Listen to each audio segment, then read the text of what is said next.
اللہ جل شانہ نے جب سے انسان کو بنایا ہے تو انسان کا مزاج اللہ نے ایسا بنا دیا ہے کہ انسان سے جو کام نرمی کی بنیاد پر لیا جا سکتا ہے وہ کام سختی کی بنیاد پر نہیں لیا جا سکتا. لہذا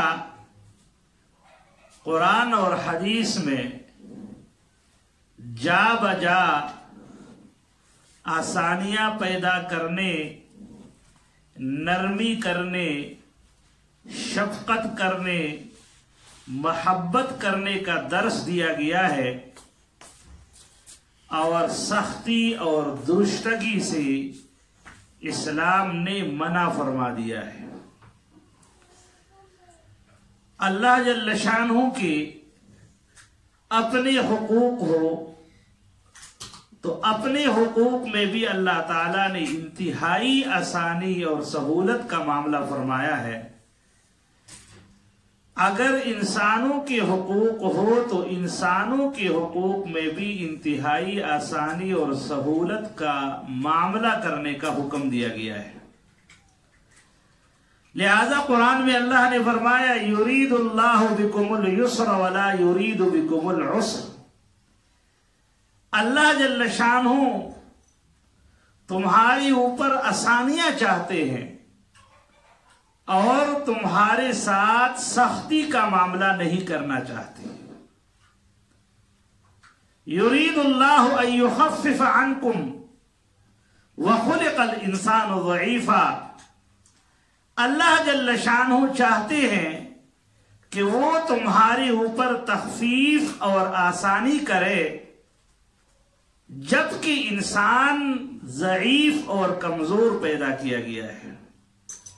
لہذا کمی بھی ہوگی، کوتاہیاں بھی ہوگی.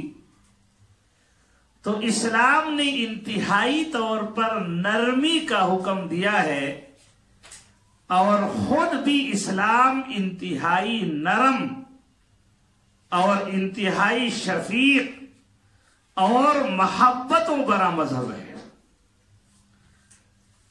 اور حضور صلی اللہ علیہ وسلم نے خود ارشاد فرمایا یسروا ولا تعسروا. آسانیاں پیدا کرو، مشکلات پیدا مت کرو. اور اسی وجہ سے زمانے جاہلیت کے اندر اگر کوئی شخص اپنی بیوی کو طلاق دیتا تو ایک طہر میں طلاق دے دیتا اور پھر اس کے بعد رجوع کرتا. جب 3 ماہ گزر جاتے تو پھر طلاق دے دیتا اور اسی طریقے سے پھر اس کے بعد رجوع کر لیتا. جب 3 ماہ گزر جاتے تو پھر طلاق دے دیتا اور اسی طرح 1000 مرتبہ بھی طلاق دے دیتا تو پھر بھی بیوی اس کے چنگل سے نکل نہیں سکتی تھی. لہذا اسلام نے ایک تو طلاق کو 3 میں محصور کیا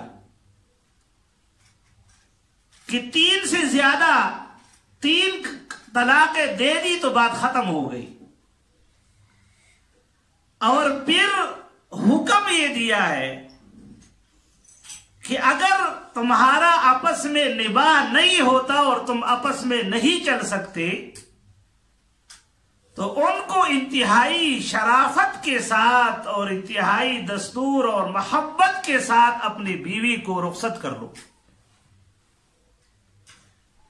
ان کی عدت کو بڑھانے اور خواہ ان کو اذیت دینے کا بالکل اسلام نے ہمیں اجازت نہیں دی. تو یہ اسلام کا اور اللہ اور اس کے رسول کی شفقت ہے ہمارے اوپر اور ان کی نرمی اور محبت ہے کہ ہمارے لیے معاشرے کے اندر بھی آسانیاں پیدا کی ہے اور ہمیں بھی آسانیاں پیدا کرنے کا حکم دیا ہے.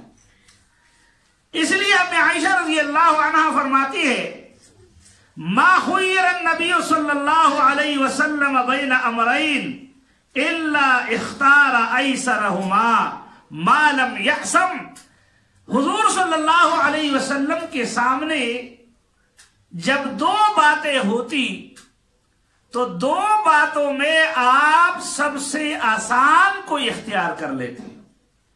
جو دو کاموں میں سب سے آسان ہوتا ان کو حضور صلی اللہ علیہ وسلم اختیار کر لیتے. لہذا رمضان المبارک میں حضور صلی اللہ علیہ وسلم تراویح کے لیے نکل آئے اور آپ نے تراویح پڑھائی تو دیکھا اگلی رات ماشاءاللہ مسجد بھری ہوئی ہے. آپ نے پھر تراویح پڑھائی. تیسری رات حضور صلی اللہ علیہ وسلم باہر نہیں آئے. صحابہ نے بڑا انتظار کیا لیکن حضور صلی اللہ علیہ وسلم باہر تشریف نہیں لائے. صحابہ نے پوچھا یا رسول اللہ ہم انتظار میں تھے آپ تشریف نہیں لائے. فرمایا میں نے آپ کے ذوق اور شوق کو دیکھا. اگر میں آ جاتا تو مجھے خوف پیدا ہوا کہ کہیں تراویح میری امت پر فرض نہ کر دی جائے.